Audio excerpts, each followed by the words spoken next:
News tonight from BGI TV. First, the headlines. I know Nigerians are frustrated with my government. Tinubu. FG suspends accreditation of degree certificate from Benin Republic, Togo. Probe Buhari if you must end corruption. Primates Ayodele tells Tinubu. Interior Minister criticizes immigration for compelling married women to travel to Abuja for passport data changes. On sports, Gambia's Belgian coach backed Nigerians to dethrone Senegal as African kings. I am Morive Rabila Lawal. The news in detail. President Bola Tinubu said that he is aware that millions of Nigerians were experiencing frustration with the cost of living under his administration. In his New Year message to Nigerians, Mr. President said he is aware that conversations and debates have centered on the rising cost of living, high inflation, which is now about 28%, and the unacceptable high underemployment rate. From the boardrooms at Broad Street in Lagos to the main streets of Kano and Nembe Creeks in Bayelsa, I hear the groans of Nigerians who work hard every day to provide for themselves and their families, he said. I am not oblivious to the expressed and sometimes unexpressed frustration of my fellow citizens. I know for a fact that some of our compatriots are even asking if this is how our administration wants to renew our oath. Mr. Tinubu, on 29 May 2023, during his inauguration, announced the removal of subsidy on petrol. This development has caused hardship for many Nigerians because of the increased prices of goods and services. Apart from the removal of subsidy, the Central Bank of Nigeria, CBN, also announced the unification of all segments of the foreign exchange market as part of effort to engender transparency in the market and boost investors' confidence. Although the policy has been widely applauded as well-intentioned and necessary, it has put additional pressure on the local currency and manufacturers with ripple effect on prices. Speaking on Monday, Mr. President said, time may be rough and tough, but Nigerians must remain unbowed because tough times never last. The time may be rough and tough. We are made for this period, never flinch, never to falter. The socio-economic challenges of today should energize and rekindle our love and faith in the promise of Nigeria. The federal government, through the Ministry of Education, Tuesday announced the suspension of accreditation of degree certificate from Benin Republic and Togo. According to a statement on Tuesday signed by Augustina Obilo Duru on behalf of the Director of Press and Public Relations for Federal Ministry of Education, the government lamented that some Nigerians deploy nefarious means and uncontrollable method to get a degree with the end objective of getting graduate job opportunities for which they are not qualified. It followed an investigative report, Our Daily Nigeria reporter backed Cotonou varsity degree in 6 weeks. According to the government, the suspension persists pending the outcome of an investigation involving the Ministries of Foreign Affairs and Education of Nigeria and the two countries, as well as the Department of State Security Service and the National Youth Service Corps. The ministry therefore wished to call on the general public to support its effort, show understanding and provide useful information that will assist the committee in finding lasting solutions in order to prevent further occurrence. The ministry also commenced internal administrative process to determine the culpability or otherwise of our staff for which applicable public service rules will be applied.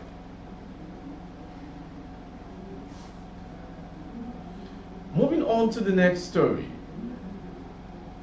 The leader of INRI, Evangelical Spiritual Church, Primate Elijah Ayodele, has advised President Bola Tinubu to probe his predecessor, Muhammad Buhari's government, if he truly wants to end corruption and hardship in the country. In a statement signed on Tuesday by his media aide, Osho Oluwatosin, Primate Ayodele made it known that corruption will kill good governance in Nigeria, and if it is allowed to continue, Nigeria will remain in hardship. He noted that President Bola Tinubu and every governor should ensure that they probe their predecessors if they are intentional about ending hardship. President Tinubu and every governor should probe the predecessor, otherwise there will be hardship still. We know the truth and we see what is happening, but for them to come out to say the truth be difficult. Corruption will increase, it will continue, and it will kill good governance. Corruption is a part of our problems. It is a syndrome that is affecting us. if the president doesn't probe his predecessor, there will be serious corruption in the year 2024.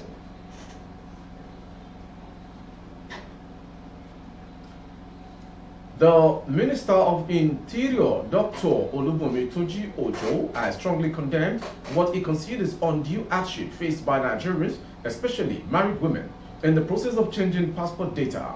Labeling the practice as stupid and inhuman, he expressed dissatisfaction with the requirement for married women to travel to Nigeria Immigration Service NIS headquarters in Abuja for a simple data change. During a recent dinner with members of the Asiwaju Bola Ahmed Tinubu Bath Media Center and social media influencers in Abuja, Honorable Tunji Ojo criticized the impracticality of subjecting women to such inconveniences solely because of marriage.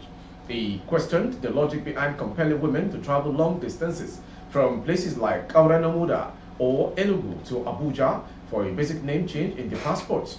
The minister challenged whether immigration personnel in Abuja possess unique capabilities compared to their counterparts in various passport offices across the nation. The minister emphasized that passport-related issues are of minimal concern to him and highlighted his focus on fortifying the country's borders. He announced upcoming passport reforms scheduled to be implemented from March, which will introduce contactless biometrics enrollment, allowing Nigerians to complete the process from the comfort of their homes. From March, once this is done, it is about positively disrupting the process. By the God's grace, the issue of passports is least of our worries, the minister said.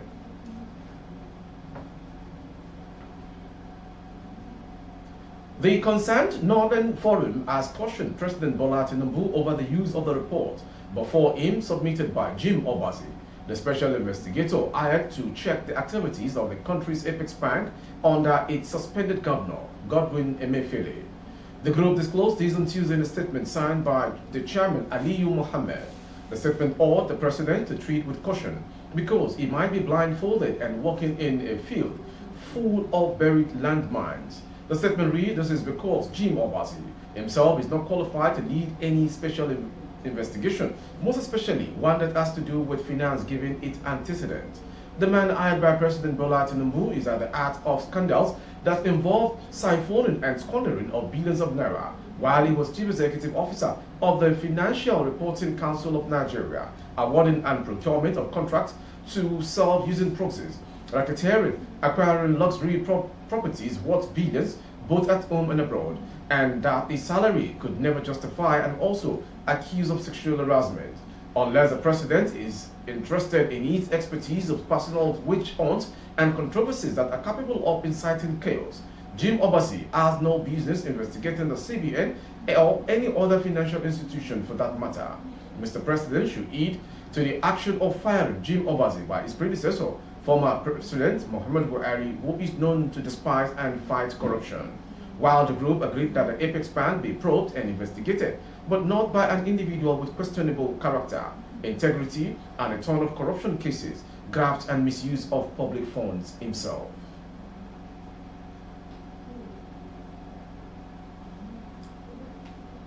The Amotekun Corps Commander in Ondo State, Akogun Adetunji Adeleye, and Special Advisor, Security Matters to the late Governor of Ondo State, Governor Kiti Oluwarotimi Akeredolu, has described the passing of the former governor of the state as a monumental loss to the state and the nation at large. Mourning the late Governor Adeleye, who is the chairman of Southwest Security Network, said he received the news of passing of his boss with rude shock. In a statement he personally signed and made available to newsmen in Akure, Ondo State capital, he described the late Amotekun Generalispo as a man of unequal integrity who fought to ensure the security of life and property of the people of Southwest region. We received the news of his death on December 27 with rude shock, and I describe his demise as shocking and monumental. He is a man of unequal integrity, a dogged fighter for justice, and a beacon of courage, who fought hard to ensure that people of Ondo State and the entire Southwest were secured through the formation of the Amotekun Corps. The late Akeredolu proved to be a special being who has written his name in gold, and as a man who rallied around his people in the face of adversity, a fearless and courageous fighter, a God-fearing statesman, and an advocate for democratic principles, who left when he was needed most.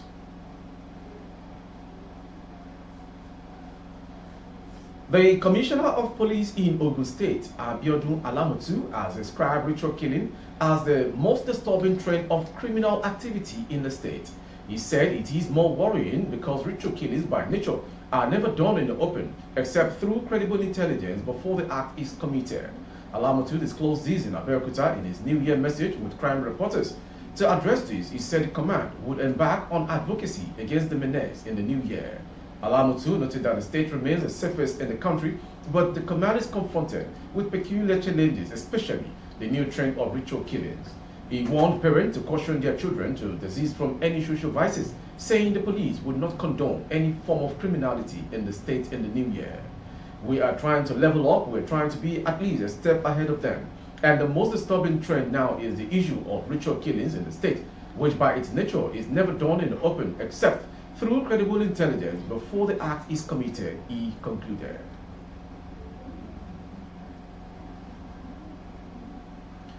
The residents of Oto in Obadibo, LGA of Benue State were on weekend thrown into deep griefs and mourning over the brutal murder of one Patience Ubahi by suspected ritualists. Patience Ubahi, over 30 years old, mother of 3, was reportedly born on Saturday evening by a neighborhood boy of over 20 years named Whittle. The sad and callous incident reportedly occurred in Otuba, the headquarters of Obadibo, LGA of Benue State. However, luck ran out of the suspected ritualist who was caught by curious villagers on his way to deliver the victims to persons around the popular Ede market in the area. Eyewitnesses and relations told correspondents on phone on Sunday that the suspected ritualist was dragged to the victim's family residence where it met his Waterloo as youth of the area sets fire and burned in a line after knowing the knowledge of his criminality and act. The source also stated that the family of the alleged ritualist escaped death by murder attackers as the angry youth almost moved to attack them before the family took to their heels. Moving on to the next story. Terrorists locally dubbed as bandits have again carved out a territory in Nigeria's Niger State, imposing taxes on residents and some internally displaced persons, IDPs. The bandits have reportedly occupied Dogondawa, Kurege, Kangerawa, and Mangoro communities, among several others, governing the entire areas across and according to their own rules. They have so far imposed restriction on free movement of goods and persons, forcing people to pay levies before doing so, residents said. Last Sunday, we were forced to cough out 3.5 million naira levy before the vehicles conveying our luggage were allowed to leave, a displaced person told journalists. The bandits have also imposed levy on crops, forcing farmers to pay before they would be allowed to harvest farm produce. The situation has worsened such that even IDPs who want to leave the area have to pay certain levy before they can. Vehicles exiting the area are charged to pay 200,000 naira to 300,000 naira. In some cases, 3 vehicles combined are compelled to pay 1 million naira before leaving. When contacted on the matter, the spokesperson for the police in Niger State, Wasiu Abiodun, promised to investigate and get back. Moving on to the foreign story. South Korea's main opposition party leader, Lee Jae-myung, was stabbed in the neck by a man during his visit to the southern city of Busan today. The party officials said the attack was bloody, but he was conscious when he was on tour to the construction site of Gadeokdo New Airport. Lee was stabbed while he was talking to journalists, leaving him with 1 centimeter laceration on the left side of his neck. Democratic Party spokesperson Kwon Jae-sung said he suffered suspected damage to his jugular vein and doctors were concerned he may have additional bleeding, Kwon said, citing doctors. He will quickly undergo a surgery at the Seoul National University Hospital after having been transferred there from Busan, the spokesperson said, describing the attempt on Lee's life as an act of terrorism and a serious threat to democracy. Earlier in the day, Democratic Party's floor leader Ong Il-pyo said Lee was in a conscious state in hospital. The assailant who was arrested at the scene is a man in his 60s, according to Busan police. He approached Lee for an autograph before carrying out the act with an 18-centimeter long knife purchased online, the police said in a briefing. Finally, sports. In the run-up to the highly anticipated 2023 Africa Cup of Nations AFCON, Tom Saintfiet, head coach of the Gambian national team, has voiced his belief in Nigeria's Super Eagles as potential champions. The Super Eagles, three-time AFCON holders, aim to secure their fourth victory at the tournament set to kick off in Ivory Coast this January. Nigeria's last triumph was in South Africa in 2013. Saintfiet, gearing up for his second AFCON appearance with Gambia after their debut in 2021, expressed his enthusiasm for Nigerian football during an interview. As per Company Sports said, he acknowledged the 11-year gap since the late Stephen Keshi led Nigeria to victory and sees the upcoming tournament as an intriguing opportunity for the Super Eagles of Nigeria. Everyone knows my passion and love for Nigerian football. It will be interesting to see how Nigeria will perform because, for me, they are one of the favorites. It's been 11 years since late Stephen Keshi won it for them, Saintfiet stated. Nigeria's AFCON journey kicks off on Sunday, January 14, as they face Equatorial Guinea at Alassane Ouattara Stadium in Côte d'Ivoire. With our sports story, we've come to the end of today's world news. Before we go, some headlines. I know Nigerians are frustrated with my government, Tinubu. FG suspends accreditation of degree certificate from Benin Republic, Togo. Probe Buhari and governors, if you must end corruption, Primate Ayodele tells Tinubu and governors. Interior Minister criticizes immigration from compelling married women to travel to Abuja for passport data changes. Northern Forum cautions Tinubu on Obazi's reports. On sport, we brought to you Gambia's Belgian coach backs Nigeria to dethrone Senegal as African kings.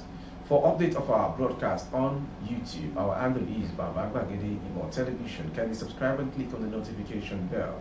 Select option all to access all of our broadcasts. On Facebook, Bagede Imo with Alawiye Adebayo. Please like and follow the page. For advert placement, if goods and services, coverage of events and function, please dial the phone number streaming on your screen. Thank you for watching, and may we continually celebrate a fruitful year ahead. I am Molvire Rabila Lawal. Good evening.